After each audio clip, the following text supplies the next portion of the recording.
Yung pang low pressure area sa bandang West Philippine Sea, nasa layong 305 kilometers west ng Puerto Princesa City, Palawan. Ito'y nanatiling mababa ang tsansa na maging bagyo. Inaasahan po natin lalabas itong low pressure area sa ating par ngayon o bukas. At yung pong super typhoon na Sibulabin, malayo na po sa ating bansa at wala na pong direktang epekto sa ating panahon ngayong araw.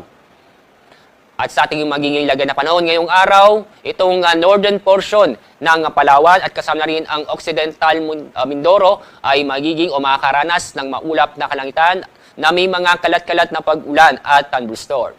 Samantala, itong lalabing bahagi ng Luzon kasama Metro Manila ay makakaranas po ng maganda at maliwas sa panahon, maliban na po sa mga isolated na mga pag-ulan dahil pa rin sa localized thunderstorm. Dapat tayo sa Visayas at Mindanao, inaasahan pa rin natin na magiging maganda at maliwas sa panahon, kung saan ay bahagyang maulap hanggang sa maulap ang kalangitan. Pero may tsansa pa rin ng mga localized thunderstorm sa bandang hapon o gabi. Sa ating lagay ng ating mga karagatan, doon po sa mga Northern Luzon ay inaasahan po natin na magiging moderate to rough seas ngayong araw.